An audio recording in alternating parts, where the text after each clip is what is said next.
Afternoon everyone. Usual, we'll kick off with the live section, go into 10:30 tonight and 12 for Evening Standard. Cameras all look out the back. If we're all ready, we'll kick off with Gary from Sky Sports. Thanks, man. Hello. Hello, Mikel. Hi. How are you? Very good, thank you. Good. So injury updates. Thomas Partey finally see him in the squad? We've got some late decisions to make. Thomas won't be one of those, but we have a few that obviously we had some issues at the end of last game, and we're still uncertain with a few players. So it won't be a late decision for Thomas. Does that mean that he is in the squad? Thomas is not in the squad, no. Okay. Disappointed? Well, it's what it is. You want everybody available, and he's a top player for us, really important player for us, but at the moment he's not fit yet. And those late decisions, is one of them Declan Rice? It is one of the players, yes. And what are the chances? Is he racing against time? He's done some work, but he's missed some work as well. But hopefully he's going to be okay. And Gabriel, I guess, would be another one. Yeah, that's another one. Yeah. So back to Thomas. Is he likely to be involved, do you think, for the Liverpool game? We will see. We will see how things evolve, and if that's too short or that's okay. So I'm not going to. I know there's only a few days left in the transfer window. It all seems pretty quiet. So I'm not going to ask about any ins, but on outs, are you leaving the club in the summer? Who, me? No, that's totally fake news. What you read yesterday is, I don't know where it's coming from, and it's totally untrue. I'm really upset about it. When you heard the report, I guess you were trying to relax on a Sunday evening. What was your reaction? I could not believe. I don't know where it's coming from, and it has no source. It's got nothing, and I think we have to be very cautious when you talk about personal things, to put it in the way that it was put yesterday. You've got unfinished business here, quite clearly. I'm in the right place. I'm with the right people. I feel really good about it, and as I said many times, I'm immersed in a beautiful journey with this football club, with these players, the staff, our people, and there is still a lot to do. I guess people wrongly, somebody over there was adding 2 and 2 together and making 7. The fact that Xavi's leaving in the summer, your association with Barcelona, is that a compliment to you in a way? But that's something that we cannot control. This is part of football. But that's something very different to someone putting in a statement about something that I'm doing. That's very, very different. And the other one is just part of football and this industry. That's it. Obviously, your contract does run out in 18 months' time or so. I know everyone's very relaxed. The board's with you, you're with the board. There's no rush to talk about a new contract. But is that something that might put these rumours to bed? I don't know. I think I've got a extraordinary relationship with the board, with Edu, with team, with ownership, and things come in a natural way. And we always done it that way, and it worked out really well. And when the time is right, we would have those discussions and think about the best way to do it. Thank you. Thank you. Go to Niv from PLP. Hi, good afternoon. Hi. After those 3 defeats in a row, did you feel that the type of performance and the result of the reaction you got against Palace is a matter of time? Well, yes, because when the team performs the way we did and we lose games, I was hoping that it could not carry out the way it did. But this is football, and it can still happen.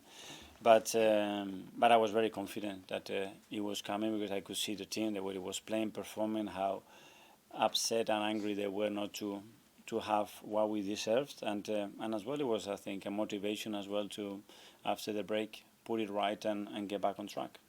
Looking at Nottingham Forest tomorrow, you had roughly 10 days to prepare. They had significantly less. They have plenty of players involved in the AFCON. Do you see it an advantage from your point of view? I see. We can manage and optimize our preparation, and this is what we have tried to do against a team that I know the manages really well. It's going to be extremely competitive. We have some really bad experiences over there in the last 2 seasons, so we're going to have to be really good to beat them. I want to ask you about Martinelli. The 2 goals that he scored against Palace recently. How important are they for his confidence levels and also for the team to offer him the right support to carry on doing it in a consistent manner? Absolutely. Sharing the goals, we said that it's really important, but there is the individual, is the me, and the confidence and taking some anxiety away from it and actually scoring 2 beautiful goals like we did. I think is going to make him a lot of positive things. I want to ask you about Jurgen Klopp, please. The announcement he shared recently. Yeah. How do you think Jurgen not only changed Liverpool as a club, but the whole Premier League as a competition? Well, I think he's made this league much better. I think, first of all, the person, the character, the charisma, the way of transmitting his ideas and his passion for the game is something special, and I think he's had a big contribution for the growth of this league. And then I love the way he did it, the emotion that he put it, and when you see a human side explaining the reasons behind it and the challenges and everything that goes related to our job, I think it was spot on. And I think when someone is done what he's done for that football club, for the league, you have to respect that and basically say thank you, because I think it made the league better, it made every manager better, and it made this league much more beautiful and intense. Mikel, you talk about the personal side of having to be a manager with Jurgen Klopp leaving Liverpool. Obviously, he's been there 8-9 years. Arsene Wenger was here for over 2 decades. Is it harder now to be a manager at a successful club in the Premier League than it ever was under Wenger or Fergie? Well, I cannot respond to that question. I used to speak with Arsene, and he took his job like we all do, and we put so many hours and we put our lives to it and over energy. And sometimes you feel that you don't have it anymore. It can happen when you are a player, when you do any job, and as a manager, you have to be very cautious managing that energy and your time and how much you invest on that, because it is extremely demanding. I love it, and I'm young and I have a lot of energy, but I understand that after so many years, I think with Jurgen it was 24 years doing a different job in different countries, is something that naturally happens. But you're also high energy, high intensity. So how do you keep going every week, every month, every season back to be able to get to that level again? I think because I love what I do, and I love every minute, and I get a lot of joy with waking up every morning and knowing that I have to drive to Colney and I'm going to meet these people, I'm going to spend time together, and we're going to prepare to be better for the next day. And that's what it drives you. It drives you when you feel respected, when you feel loved as well, when you see a clear direction and ambition, what you want to do as a club and as a team. And this is where we are right now.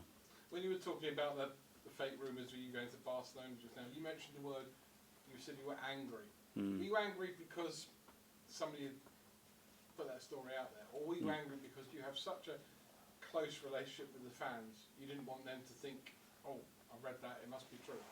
Yeah, but one is a consequence of the other. First of all, because I'm really cautious about when I talk publicly about my personal things, and when someone puts a statement saying something that I say or did, it is upsetting. I understand that we are in this industry. And the second one, because I don't think no one deserves to hear that in news like that. And I've always been really straight, and I always said completely the opposite, how happy I am, how grateful I am, and how much I enjoy where I am right now. So that's the reason why I'm upset. And finally, we're now over the winter break, as it were. It's full blast pretty much towards the end of the season. You've talked before about being in a traffic jam on the motorway in terms of the top of the table. How are you going to get into top gear and be full in top gear between now and May? Well, we've been that for the first 6 months. We've been there. There were moments we were second, third, fourth. We were first as well for periods just before Christmas or during Christmas, and now we have to catch up. And the best way to do it is continue to play how we're playing, get results, get momentum, and put back-to-back victories. And at the moment, it doesn't depend on us, but there is still so much football to play. Mark from here? Hi, Mikel. You Hi. mentioned a couple of times how you feel you're in the right place at this club, and I know you've said that in the past as well. Do you feel then that you have still unfinished business here, given you took them from 8th in your first season to 2nd and challenge? You're still not finished here at all, right? There is a lot to do here as well, and we all share that ambitions, and you can feel it as well, that we want more, that we're not satisfied, and the club wants to take again another push and another level in everything that we are doing, and this is where we are, and we need everybody on board to achieve it, and I'm certainly on board.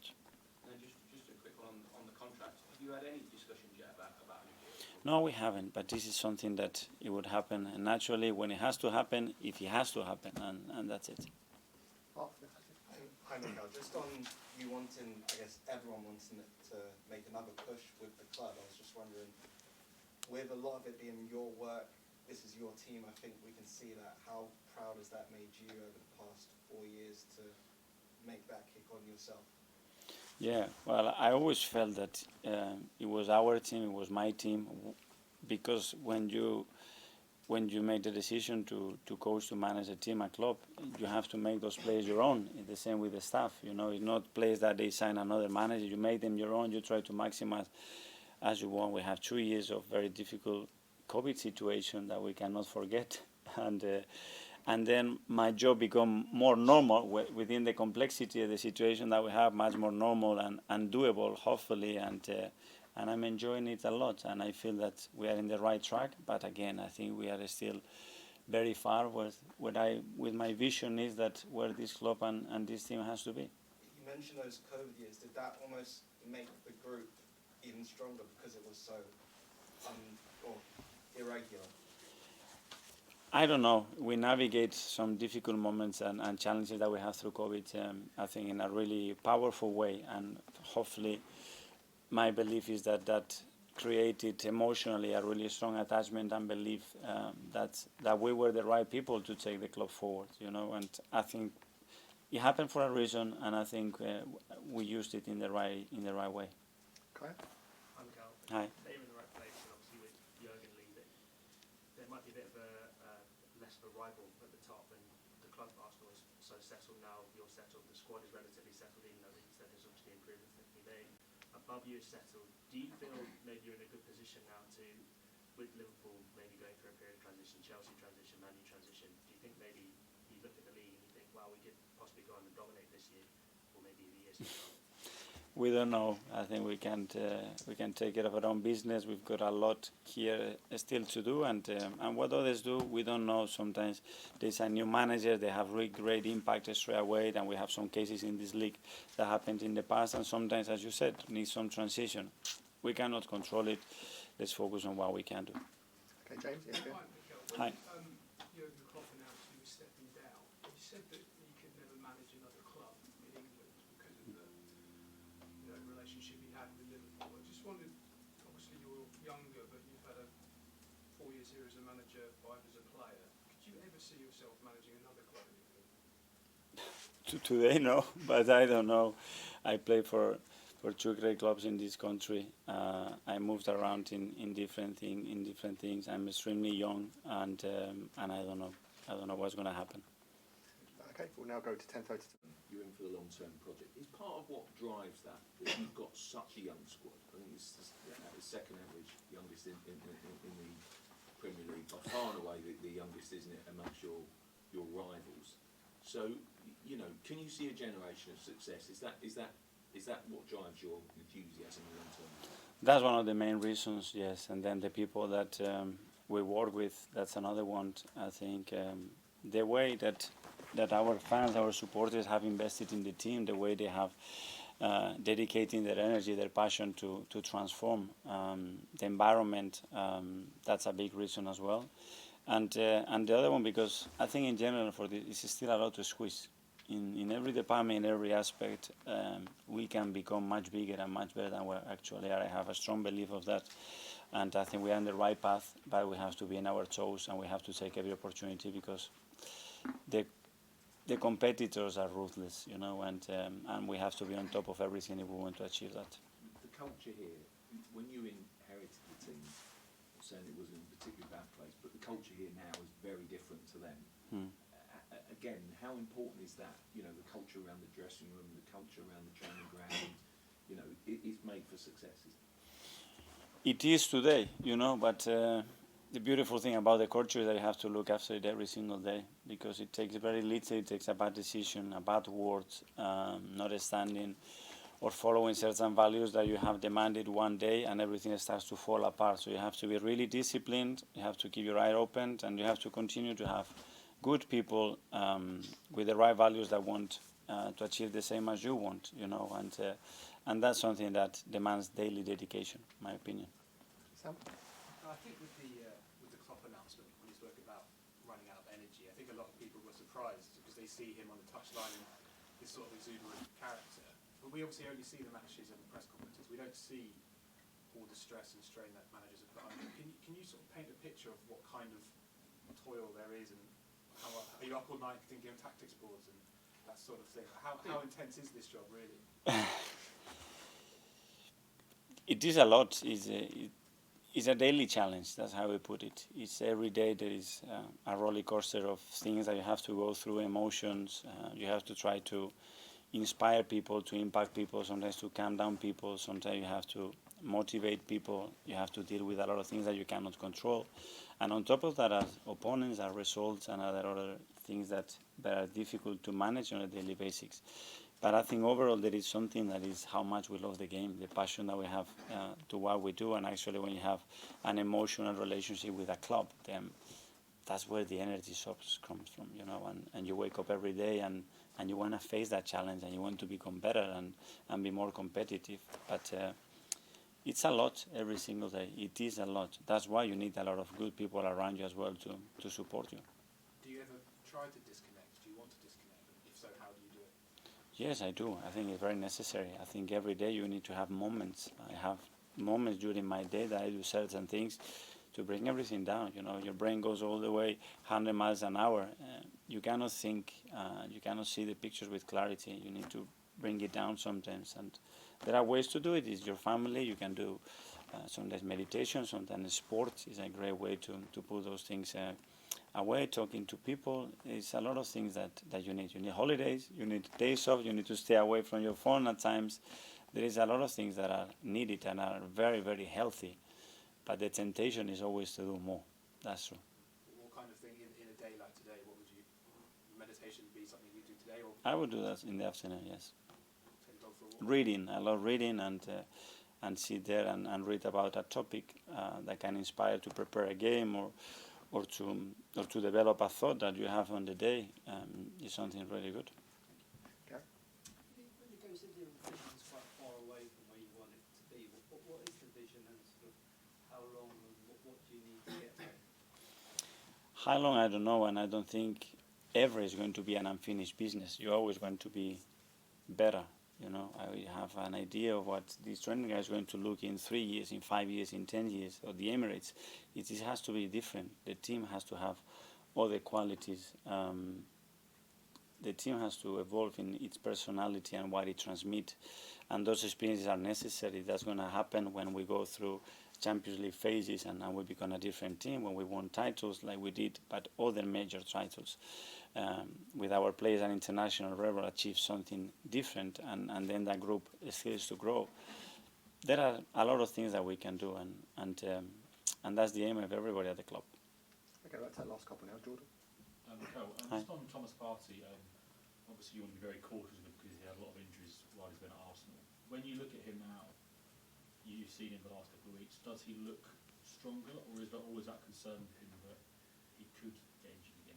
He always looks strong and very good. That's not the issue. Is that, yeah, we need him. We need him to have a big impact for us in the last few months. And he's a player that can really impact the team in a really powerful way. And we need it fit and available. That's it, because it makes us better. We are better when Thomas is in the team. Has he done anything differently? Because he has been injured quite a lot during his time at Arsenal. Is he doing different things? Well, he's trying everything. You know, he's been very, very professional. He's changed and evolved and adapt things that he was doing in different ways to try. I think injuries are part of football. You cannot control them. Sometimes the harder you try, the worse you make it, you know. But hopefully he's going to be in a position to make an impact for the team. And finally, go Davide. Hi. Hi. Looking at the second part of the season, obviously, you know, the goal is to win the Premier League. What do you think you guys need to improve to achieve that goal? Well, actually, what we have merit, actually achieve it, and that's called results, and that's the efficiency that we need in both boxes to achieve that, because the rest is there, and we have to make a step in order to achieve that.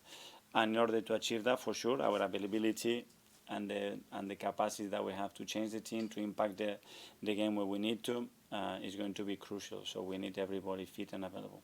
How much last year's experience will help you, go to the finish line? Hopefully it's going to help us, but there are things that we cannot control in relation to which player we have available. And last season it was one of the crucial points when it was everything there to be taken, and hopefully we can make decisions that can allow us, but we don't know.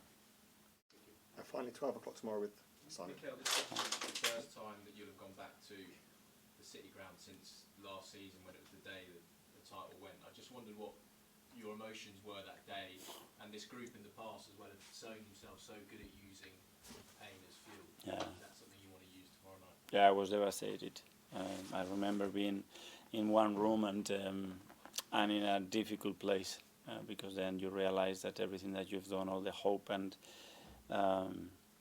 joy that you have created and hope that you have created is not happening, you know, and that's the only picture and feeling that I had there. So yeah, it was a difficult day after the game. Yeah.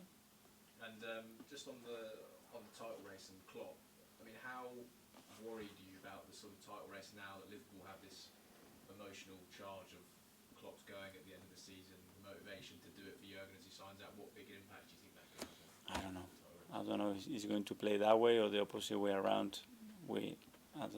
Nobody knows. Okay, thanks Yeah. everyone. Thank you.